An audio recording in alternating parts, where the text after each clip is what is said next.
लोगों ने इस बारे में राब्ता किया, तो मैंने कहा जब पकड़ेंगे तो आपको मौक़िफ़ भी देंगे जब कोई ऐसी चीज़ होगी। फिर हमें टेलीफोन कॉल्स आना शुरू हो जाती हैं। ये मुझे भी आई हैं, साबिर शाकिर साहब को भी आई है, शहजाद अकबर साहब को भी गालिबन ज़रूर बताया गया होगा। मुझे वो फ़िक्रमंद दिखाई दे रहे थे, लेकिन कोई स्पेसिफिक इन्फॉर्मेशन उन्होंने मेरे साथ पहले शेयर नहीं की थी। हाँ, वो ये ज़रूर कहते हैं कि उन्हें इस बात का खतरा मौजूद है कि उनके ऊपर बार बार हमला किया जा सकता है। हमें बाकायदा ये बताया गया कि आपको केयरफुल रहना होगा, आपके ऊपर अटैक हो सकता है। अभी जो 2 दिन पहले हमने एक प्रोग्राम किया था, उस प्रोग्राम में भी जब हम पहुंचे तो हमें ये इत्तला मिली कि वहां पे कुछ ऐसे लोग पहुंचाए गए हैं जो आपके ऊपर या तो अटैक कर सकते हैं या कोई हालात को ख़राब कर सकते हैं। लिहाजा हमें मौका नहीं मिला लोगों से ज़्यादा मिलने का, और हमने अपना पूरा प्लान तब्दील किया था। और उसके बाद फिर ज़्यादा लोगों से मिले बगैर अपना प्रोग्राम मुकम्मल करके हम चंद लोगों से मिले, और फिर हमें वहाँ से जो इंतज़ामिया है उन्होंने कहा जी आप निकले यहाँ से फ़ौरन। हमें फिर वहाँ से निकलना पड़ा।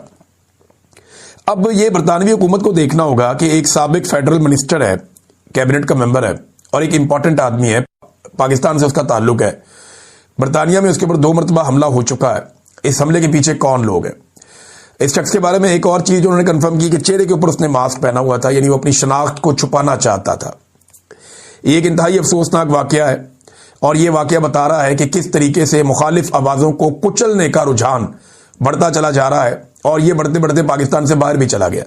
कीनिया में पाकिस्तान के एक बड़े नामवर सहाफ़ी अरशद शरीफ, उन्हें शहीद भी कर दिया गया था।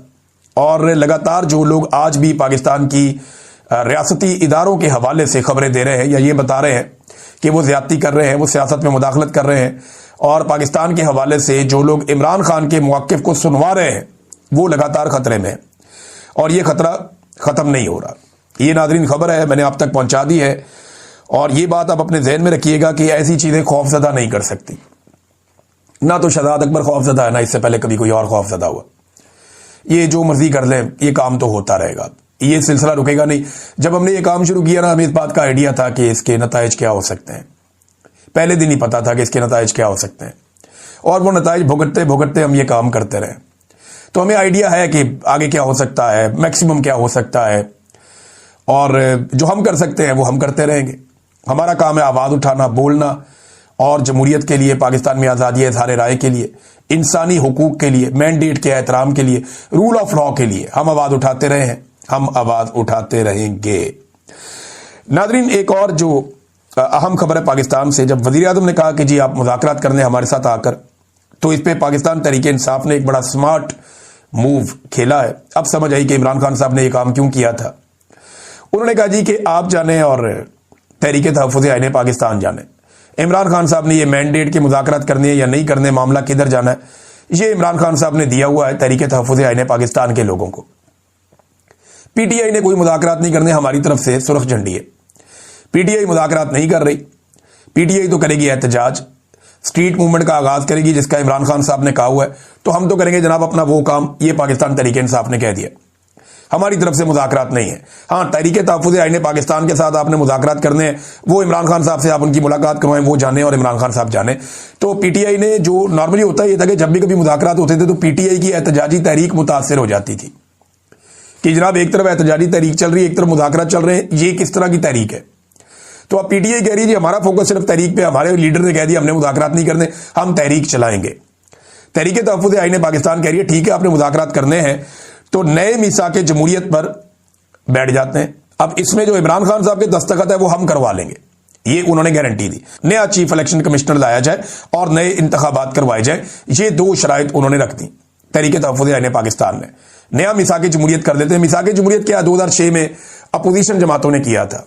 उस वक्त का डिक्टेटर परवेज़ मुशर्रफ मिसाक़े जमहूरियत के खिलाफ था। उस वक्त की जो पॉलिटिकल पार्टी परवेज़ मुशर्रफ के साथ खड़ी थी वो मिसाक़े जमहूरियत का हिस्सा नहीं बनी। तो याद रखिएगा, मिसाक़े जमहूरियत आपने कह तो दिया, लेकिन मिसाक़े जमहूरियत का हिस्सा कभी भी जो हुकूमत में शामिल जमातें हैं वो नहीं बनेगी। यानी आज जो काम PMLN कर रही है वो कल को काफ लीग कर रही थी माजी में परवेज़ मुशर्रफ के दौर में। आज जो काम पीपल्स पार्टी और जरदारी और बिलावल कर रहे हैं वो काम माजी में पीपल्स पार्टी पैट्रियाट के लोग कर रहे थे, राव सिकंदर इकबाल, आफ्ताब शेरपा, फैसल साले हयात वगैरह, ये लोग माजी में ये काम कर रहे थे। तो ये बात आपको ज़हन में रखनी पड़ेगी कि जो लोग एस्टेब्लिशमेंट के साथ खड़े होते हैं वो मिसाक़े जमहूरियत का हिस्सा नहीं बना करते। चंद वजूहात भी है ना, देखें, एक तो जो वजूहात हैं सादी सादी आपको बताता हूं कि हुकूमत मुज़ाकरात में संजीदा क्यों नहीं होगी। ये चंद वजूहात हैं, ये आप ज़हन में रखें। नंबर एक, इमरान खान की मकबूलियत। जब तक इमरान खान मकबूल है, हुकूमत मुज़ाकरात पे नहीं आएगी, क्योंकि फिर इलेक्शन में जाना पड़ेगा।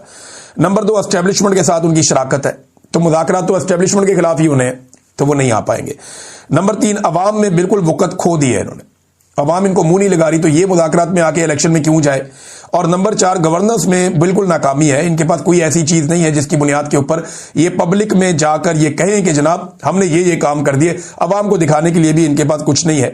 ये वो चीजें हैं जो हुकूमत को किसी भी किस्म के संजीदा मिसाक से रोक देंगी, यानी हुकूमत किसी मुज़ाकरात का हिस्सा नहीं बनेगी इन चीजों की वजह से। अब पाकिस्तान तहरीक इंसाफ ने अपना खेल खेल दिया। फजलुर रहमान साहब का एक बड़ा सख्त स्टेटमेंट आया, वो स्टेटमेंट बहुत इंपॉर्टेंट है इस मौके पर, इसलिए मैं आपको पढ़ के सुना रहा हूं। फजलुर रहमान साहब ने साफ साफ कह दिया कि ना बैत करेंगे और ना ही मुल्क को तुम्हारे रहमो करम पर छोड़ेंगे। अब आप समझ रहे हैं फजलुर रहमान साहब कह किसे रहे। अल्फाज का इंतखाब बड़ी एहतियात से करते हैं। उन्होंने इलेक्शन को धांधली ज़दा इलेक्शन करार दिया, मैंडेट को उन्होंने झूठा मैंडेट करार दिया। उन्होंने कहा जी कि ये हुक्मरान यूरोप के हैवानियत वाले तस्वुर को हम पे मुसल्लत करना चाहते हैं, अवाम की राय को तब्दील करने वालों के हाथ पर हम बैत नहीं करेंगे, ये फजलुर रहमान साहब ने कहा। फजलुर रहमान साहब एक एक स्टेप करके आगे जा रहे हैं, और ये मुसीबत तो वाकई पाकिस्तान की एजेंसियों को और एस्टेब्लिशमेंट को इस वक्त है कि अगर मौलवी भी पूरी तरह से मैदान में आ जाते हैं और इन्हें नहीं रोका जा सकता, तो पीटीआई को रोकना पहले ही मुश्किल था। इनके साथ अगर मजहबी तबका भी खड़ा हो जाता है तो एक नई मुसीबत पाकिस्तान की एस्टेब्लिशमेंट के लिए बन जाएगी, क्योंकि मईशत इनसे संभल नहीं रही, काम इनसे हो नहीं रहा, और महंगाई को ये कंट्रोल कर नहीं पा रहे, तो अवाम किसी भी नुक्ते से इनसे खुश नहीं है, तो ये तहरीक बहुत ज्यादा जान पकड़ जाएगी। नादरीन, आसिम मुनीर साहब ने एक स्टेटमेंट दिया, और वो स्टेटमेंट ये है कि कौम और फौज में तफरीक पैदा नहीं करने दी जाएगी। मैं एक सिंपल बात करना चाहता हूं कि देखिए, ये कौम और फौज में तफरीक पैदा कैसे होती है। क्या कोई आदमी पाकिस्तान की फौज और पाकिस्तान की कौम में तफरीक पैदा कर सकता है? कोई भी नहीं कर सकता। बड़े लोगों ने ये कोशिश की, सारे लोग ये नाकाम हो गए। ये तफरीक जब भी पैदा होती है पाकिस्तान की मिलिट्री एस्टेब्लिशमेंट की वजह से पैदा होती है। कर जाए, कंप्रोमाइज कर लें, ये आपका गिरबान पकड़ लें। इमरान खान साहब के साथ भी यही किया गया। इमरान खान को इतना दीवार के साथ लगाया गया कि इमरान खान साहब ने एस्टेब्लिशमेंट का गिरबान पकड़ा हुआ है, और एस्टेब्लिशमेंट अपने सारे टाउटों को साथ मिला के पूरी कोशिश करके आलमी सपोर्ट लेकर भी इमरान खान के हाथ से अपना गिरबान नहीं छुड़वा पा रही, और पाकिस्तानी अवाम ने भी एस्टेब्लिशमेंट को दबोचा हुआ है। अब कभी वो आईनी तरमीम करते हैं, कभी वो कुछ और करते हैं, कभी खून बहा देते हैं, लोगों का कत्लेआम करते हैं, चादर और चारदीवारी का तकद्दुस पामाल करते हैं, लीडर को जेल में डालकर 2.25 साल तक ना उसकी तस्वीर बाहर आने दी, ना उसकी वीडियो ना ऑडियो बाहर आने दी। ये इस एस्टेब्लिशमेंट ने किया पाकिस्तानी अवाम के साथ। लेकिन ये खुद बहुत बुरी तरह फंस गई है, बहुत बुरी तरह जकड़ी गई है। 20 अरब रुपया प्रोविडेंट फंड पीआईए के पास पड़ा हुआ है, जबकि 10 अरब के स्पेयर पार्ट्स पीआईए के पास पड़े हुए हैं। जितने के स्पेयर पार्ट्स पड़े हुए हैं उतने में पूरी एयरलाइन बेच दी। इतने में तो कोई अच्छी बस कंपनी नहीं बनती जितने में इन्होंने पूरी की पूरी एक कौमी एयरलाइन बेच दी, जिसके बाद 64 रूट्स हैं। नाजरीन, इसको समझिए आप, ये सैकड़ों अरब का असासा बेच दिया गया 10 अरब रुपए में, और इसके साथ जो बिल्डिंग, इतने का तो इस्लामाबाद में कमर्शियल प्लॉट मिलता है 10 अरब का, जितने में इन्होंने पीआईए बेच दी, और कहते हैं ये 135 अरब है। भाई 10 अरब मिले हुकूमत को, 125 अरब रुपए जो बाकी हैं वो तो उनके अपने, वो खरीदी हुई कंपनी के ऊपर लगाएं या ना लगाएं, उनकी मर्जी है। उन्होंने ये कहा कि हम 125 अरब रुपया खर्च करेंगे पीआईए के ऊपर। तो एक नई एयरलाइन बनाने में कितना पैसा लगता है पता है आपको? अगर कोई शख्स एक नई एयरलाइन खड़ी करे और उसके 64 रूट्स हों, उसके बाद इतने तैयारे हों, तो हजारों अरब लग जाते हैं। इन्होंने 10 अरब में उठा के बेच दिया। और जो असल खरीदार है मुबैना तौर पे, जो लोग कह रहे हैं कि एक्चुअली इसके अंदर पाकिस्तान के फौजी इदारों की दिलचस्पी थी, तो फौजी फर्टिलाइजर ने सामने आकर इसे नहीं खरीदा, और 24 घंटे भी नहीं गुजर सके, और 24 घंटे भी सब्र नहीं हो सका, और लोगों की राय में जो असल खरीदार था फौजी फर्टिलाइजर, वो मैदान में आ गया, और वो अब पार्टनर बन गया है पीआईए खरीदने वाले कंसोर्शियम का, और उसे वेलकम भी कर दिया गया, क्योंकि उसे तो रोका ही नहीं जा सकता, उसे तो मना किया ही नहीं जा सकता। तो इमरान खान साहब के दौर में पीआईए का मुनाफा बढ़ा था और नुकसान कम हुआ था। ये जो वजीर निजकारी वगैरह दिखा रहे थे ना चार्ट्स, उन चार्ट्स को अगर आप देखें तो आपको पता चल जाता है कि उनके अपने दिखाए हुए डेटा में इमरान खान साहब के दौर में इसका नुकसान कम और मुनाफा बढ़ रहा था। ये खान साहब के दौर में हो रहा था और उनका ये आइडिया था कि इसको बेहतर करेंगे, लेकिन इन्होंने उठा के एयरलाइन बेच दी। एक नया बोइंग तैयारा कितने का आता है पता है आपको? ये जो 10 अरब रुपए है ना, ये जिसके अंदर इन्होंने पीआईए बेची है, ये लगभग 35.7 मिलियन डॉलर्स बनते हैं। 35.7 मिलियन डॉलर्स का इन्होंने पीआईए बेच दिया और एक बोइंग तैयारा 300 से 400 मिलियन डॉलर्स का है। और इस वक्त पीआईए के पास 12 बोइंग तैयारे हैं, 15 एयरबस कंपनी के तैयारे हैं और एयरबस कंपनी का तैयारा भी जो है वो लगभग 300 मिलियन डॉलर से महंगा है, बल्कि ये बहुत महंगे तैयारे भी हैं। लेकिन 27 तैयारे तो पाकिस्तान के पास वो हैं पीआईए के पास जो बोइंग और एयरबस कंपनी के हैं, जो बहुत महंगे तैयारे हैं। एक तैयारे की कीमत में इन्होंने 27 तैयारे ये वाले बेच दिए, 5 ATR तैयारे भी बेच दिए। इनकी कीमत भी 20 से 30 मिलियन के दरमियान है एक तैयारे की, तो 5 ATR तैयारे भी साथ बेच दिए। तो ये टोटल 32 तैयारे हैं जिनका मेरे पास यहां पर डाटा मौजूद है और ये बाकायदा पीआईए की अपनी वेबसाइट के ऊपर लगे हुए हैं ये तैयारे। तो जनाब इन्होंने ये बेच दिया सारा कुछ, ये किया पीआईए के साथ। और एक और चीज जो मैं आपको बताने जा रहा हूं, आप सर पकड़ के बैठ जाएंगे कि जब आप कोई कंपनी बेचते हैं या इदारा बेचते हैं तो उसका नफा नुकसान साथ बेचते हैं ना, कि जी ये इसका नुकसान है, ये इसका नफा है, आप जाने आपका काम जाने।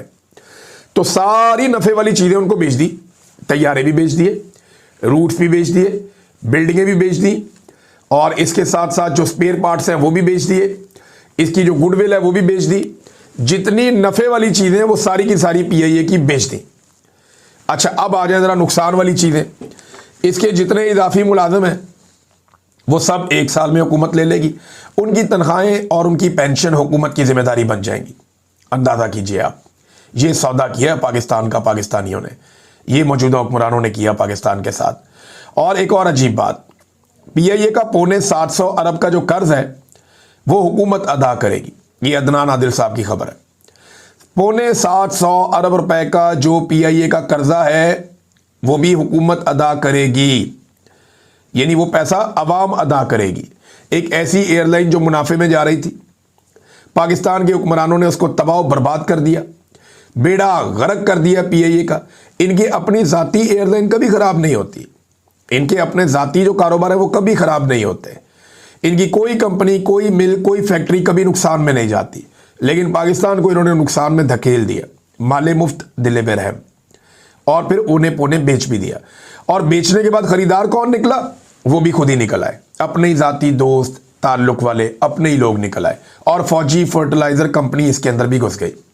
यानी फौज के पास जो बहुत सारे इदारे पहले हुआ करते थे, उनके साथ साथ अब फौज के पास अपनी एक जाती एयरलाइन भी होगी। अब आप देखिएगा ये कैसे मुनाफा कमाएगी और किस तरीके से ये दिन दुगनी रात चुगनी तरक्की करेगी। और ये लोग कहेंगे देखिए जी हमने पीआईए को कहां पहुंचा दिया, जबकि पाकिस्तान को इसका अब टके का फायदा नहीं होगा। अगर नाज़रीन कोई जमहूरी दौर होता ना तो ये मामला जाता अदालत में, क्योंकि आजकल डिक्टेटरशिप है, आसिम मुनीर साहब की ताकत है, उनका सिक्का चलता है, वरना ये मामला जाता अदालत में और इसको नीलामी को रोका जाता, इस सारे प्रोसेस को चैलेंज किया जाता और अदालत जो है वो इन सारी चीज़ों को देख लेती। लेकिन पाकिस्तान में अदालत बची कोई नहीं है। अब होगा ये कि कोई ना कोई रिटायर अफसर लाए जाएंगे, लाकर पीआईए के ऊपर लगाए जाएंगे और इसको भी एक प्राइवेट कंपनी की तरह चलाया जाएगा और ये मुनाफा देना शुरू कर देगी। और पाकिस्तानी हसरत से पीआईए के जहाज़ को उड़ता हुआ देखा करेंगे कि किसी दौर में ये पाकिस्तान की कौमी एयरलाइन हुआ करती थी, लेकिन अब पाकिस्तान का एक इदारा अपने चंद लोगों के साथ मिलकर इसको भी हड़प गया। अब नाज़रीन ये सारे लोग जाएंगे तो जेल में ही। ये जिन्होंने पीआईए बेची है ना और जिस तरीके से बेची है, जो जो लोग इस सौदे का हिस्सा हैं, ये सारे लोग जेल में जाएंगे। और भाई इतने का तो एक तैयारा नहीं आता छोटा मोटा, जितने में आप उठा के पूरी कौमी एयरलाइन को बेच रहे हैं, जिसके 64 अप्रूव्ड रूट्स हैं, यानी जिसकी गुडविल ही अरबों खरबों में है, उसको उठा के आपने बेच दिया। ये सारे लोग जेलों में जाएंगे जब कभी भी इंसाफ का दौर आएगा। और पाकिस्तान की हालत इन्होंने पता क्या कर दी है, दावे इनके पता नहीं क्या है, और हालत इनकी ये है कि हुकूमत ने जुलाई से लेकर नवंबर तक, ये मैं आपको इस साल की बात बता रहा हूं, जुलाई, अगस्त, सितंबर, अक्टूबर, नवंबर, 5 महीने, 5 महीने में हुकूमत ने जो कर्जा हासिल किया ना, शहबाज शरीफ की हुकूमत ने, वो 858 अरब रुपए का है। 10 अरब में बेची पीआईए, 858 अरब रुपए का कर्जा हासिल किया हुकूमत ने। हुकूमत ने 858 अरब का कर्जा हासिल किया 5 महीनों में।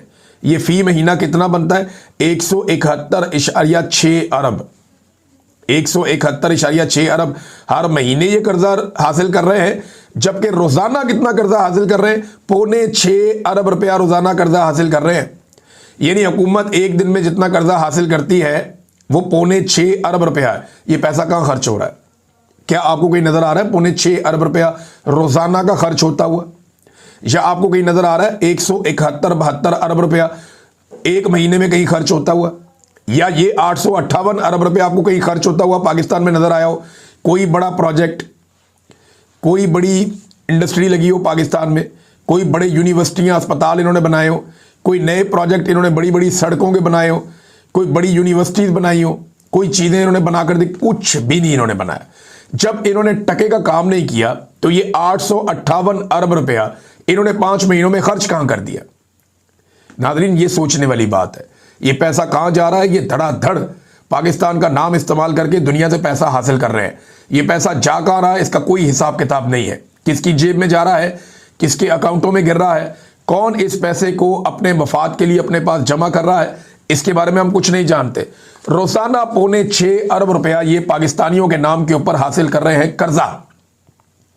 यानी 2 दिन के कर्जे से कम पैसों में इन्होंने पूरी की पूरी कौमी एयरलाइन उठाकर बेच दी। ये हर चीज में अपना मुनाफा निकाल रहे हैं। आज अगर आप आलमी सतह के ऊपर इसी एयरलाइन को रखें ना, इसी सौदे को, तो आपको इससे 10 गुना का गाप आज भी मिल जाएगा। मिल जाना चाहिए इंटरनेशनली आपको। 100 अरब में तो कोई भी खरीद लेगा इस एयरलाइन को, तो आपने 10 अरब में बेच दिया। बेड़ा गर्क किया इन्होंने, और क्या हालात कर दिए इन्होंने पाकिस्तान के, ये नाज़रीन आपके सामने है। अगर कोई भी एक जमहूरी दौर होता ना, ये सारे लोग जेलों में होते, लेकिन अल्टीमेटली जाना तो इन्होंने जेलों में ही है। तजारती खसारा ये क्या होता है, जरा इसको समझें आप। तजारती खसारा होता है नाज़रीन कि जो चीज़ आप इंपोर्ट करते हैं और जो एक्सपोर्ट करते हैं, यानी जो चीज़ें आप बाहर दुनिया से मंगवाते हैं और जो चीज़ें आप बाहर दुनिया में भेजते हैं, इंपोर्ट और एक्सपोर्ट के बीच में जो एक गैप पैदा हो जाता है उसे खसारा कहते हैं। यानी आप ज़्यादा चीज़ें दुनिया से मंगवा रहे हैं और कम चीज़ें दुनिया को बनाकर बेच रहे हैं।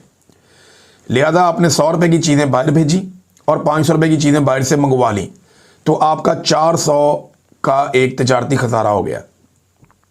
इस तरह सिर्फ जो खित्ते के अंदर 9 मुल्क है हमारे आसपास, उनके साथ हमारा तजारती खसारा इतना बढ़ गया कि वो 6.22 अरब डॉलर्स हो गया है। 6.22 अरब डॉलर्स। अब इसको अगर आप अंदाज़ा कर लें तो ये कितना पैसा है, ये 1500-1600 अरब डॉलर के करीब ये रकम, या शायद इससे भी ज़्यादा बनती है। इतनी बड़ी अमाउंट, इतना ज़्यादा पैसा ये पाकिस्तान के तजारती खजाने में चला गया।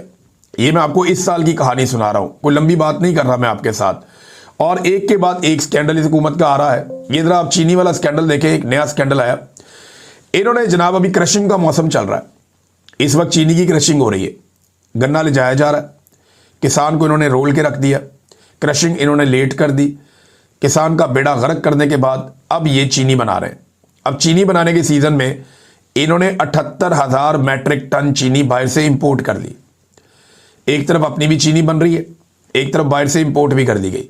अब होगा क्या, पाकिस्तान में इजाफी चीनी हो जाएगी, चीनी की मिकदार ज़्यादा हो जाएगी, हमारी ज़रूरत कम रह जाएगी। तो ये क्या करेंगे, ये चीनी को एक्सपोर्ट कर देंगे एक दफ़ा। फिर जब ये एक्सपोर्ट करेंगे तो फिर क्या होगा, फिर चीनी की किल्लत हो जाएगी, फिर चीनी महंगी हो जाएगी, फिर ये सारे मिलके पैसा बनाएंगे।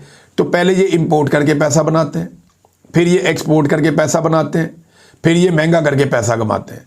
ये 3 साल से पाकिस्तानियों के साथ ये खेल खेल रहे हैं। सैकड़ों अरब हर साल पाकिस्तानियों की जेबों से ये निकाल रहे हैं, और चीनी माफिया हर दफ़ा निकाल रहा है। हर मरतबा हम आपको बताते हैं, हर मरतबा अदालतें मौजूद होती है, हुकूमत मौजूद होती है, कोई काम नहीं होता। और इस मरतबा फिर एक मरतबा वही वाला गंदा खेल खेला जा रहा है।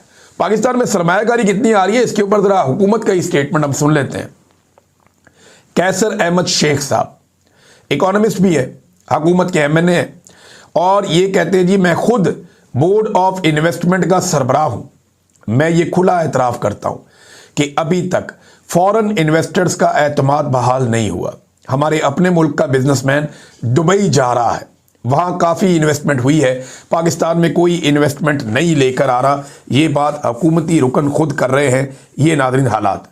अब आ जाए सियासत की जानिब, तो दो खबरें मैं आपके साथ शेयर करूँगी। एक तो मौलवियों ने वक्त डाला हुआ है एस्टेब्लिशमेंट को, एजेंसियों की दौड़ें लगी हुई है कि मौलवियों को रोको, किसी तरह कोई नरम स्टेटमेंट दिलवाया जाए, कुछ ऐसा किया जाए कि ये जो कुछ हो रहा है और जो मौलवी एकदम खड़े हो गए हैं और वो इस्तिस्ना के ख़िलाफ़ बोल रहे हैं, वो गज़ा में फ़ौज भेजे जाने के ख़िलाफ़ बोल रहे हैं, वो जिस तरह से ये इकॉनमी चलाई जा रही है इसके ऊपर बोल रहे हैं, जुल्म और ज़्यादती के ख़िलाफ़ हल्की हल्की आवाज़ें जो है वो मौलवियों ने निकालना शुरू की हैं। अगर ये मामला मस्जिद और मेंबर तक चला जाता है तो आसिम मुनीर के लिए बहुत मुश्किल हो जाएगी, क्योंकि ये वाला पोर्शन जो मौलवियों वाला है वो उन्होंने संभाला हुआ था। अब एजेंसियों की दौड़ें लगी हुई है, वो कोशिश कर रहे हैं कि किसी तरह आसिम मुनीर साहब को मौलवियों के अताब से बचाया जा सके। उनकी बहुत ब्रांडिंग की गई है लेकिन वो किसी काम आई नहीं। मौलवी जो है वो आपको पता है 2 हफ्ते में उड़ा के रख देंगे। और इमरान खान साहब ने वैसे भी आज तक कोई बयानिया बनने ही नहीं दिया, वो वैसे ही हर बयानिया के सामने आकर खड़े हो जाते हैं। एक आदमी जेल के अंदर बंद है, नज़र भी नहीं आता, सुनाई भी नहीं देता, फिर भी उसका तोती बोलता है। तो नाज़रीन अब सुहेल अफरीदी साहब लाहौर जा रहे हैं ताकि वहाँ पे दबाव कम किया जा सके। एक तो वो लाहौर हाई कोर्ट बार से खिताब करेंगे, वकला के साथ उनका खिताब होगा, और इसके अलावा सुहेल अफरीदी लाहौर के अंदर कुछ वक्त गुजारेंगे। और इस वक्त में लाहौर के अंदर जो पाकिस्तान तहरीक इंसाफ है उसकी पॉलिटिकल एक्टिविटीज़ शुरू होंगी। पहली मरतबा आपको पाकिस्तान तहरीक इंसाफ के झंडे भी नज़र आएंगे, पहली मरतबा आपको पाकिस्तान तहरीक इंसाफ के लोग भी नज़र आएंगे, और पहली मरतबा आपको गहमा गहमी नज़र आएगी पाकिस्तान तहरीक इंसाफ में। वो जो एक एनर्जी तहरीक इंसाफ की लाहौर और पंजाब के अंदर जिसकी उन्हें ज़रूरत थी वो उन्हें मिल सकती है सुहेल अफरीदी के आने के बाद, तो एक मोमेंटम बन सकता है। दूसरा देखें, जो स्ट्रीट मूवमेंट है लाहौर में, बलूचिस्तान में और सिंध में तो बाद में शुरू होगी, पहले ये खैबर पख्तूनख्वा में शुरू होनी है। तो अभी जो इस वक्त मैं ये वीडियो रिकॉर्ड कर रहा हूँ, अभी तक तो किसी किस्म की कोई स्ट्रीट मूवमेंट शुरू नहीं हुई। स्ट्रीट मूवमेंट जो है वो शुरू नहीं हुई, पॉलिटिकल एक्टिविटीज़ हो रही हैं। कहीं पे कन्वेंशन हो रहा है, ISF वाले कर रहे हैं, कहीं पे यूथ वाले कर रहे हैं, कहीं पे PTI वाले कर रहे हैं। तो सब लोग अपने अपने कन्वेंशंस कर रहे हैं, आपस में मुलाकातें कर रहे हैं, पब्लिक के साथ गैदरिंग्स कर रहे हैं, लोगों के साथ मुलाकातें कर रहे हैं, प्लानिंग कर रहे हैं, लेकिन स्ट्रीट मूवमेंट का आगाज़ नहीं हुआ। और अगर इन चीज़ों को कोई स्ट्रीट मूवमेंट कहता है तो वो अपने आप को बेवकूफ़ बना रहा है। स्ट्रीट मूवमेंट जो होती है वो गली मोहल्लों तक जाती है, वो एक एक शख्स तक पहुंचती है। इमरान खान साहब ने 2022-23 में एक काम शुरू किया था, आपको याद हो तो, उन्होंने बहुत बड़े पैमाने पर मेंबर शादी शुरू की थी, लोगों के घरों तक अपने लोगों को भेजा था और बहुत ज़्यादा लोग मेंबर बने थे। उसका फ़ायदा पूरे पंजाब में, पूरे पाकिस्तान में इमरान खान साहब को और उनकी पार्टी को 2024 के इलेक्शन में हुआ। उन्होंने इतने बड़े पैमाने पर लोगों को अपने साथ जोड़ लिया था इमरान खान साहब ने गिरफ्तार होने से पहले। तो अब उस किस्म की क्या कोई कंपेन चलेगी आने वाले दिनों में? क्योंकि उसी को कहते हैं स्ट्रीट मूवमेंट। आपको हर गली के अंदर जाना पड़ता है, हर आदमी को मुतहर्रिक करना पड़ता है और आपको पूरी एक प्लानिंग बनानी पड़ती है कि कौन किस दिन क्या ड्यूटी कर रहा होगा, कितने लोग हमारे पास हैं, कितने नौजवान हैं, कितनी ख़वातीन हैं, ये लोग कहाँ कहाँ मौजूद हैं और किस तरीके से आपने इसको एग्जीक्यूट करना है।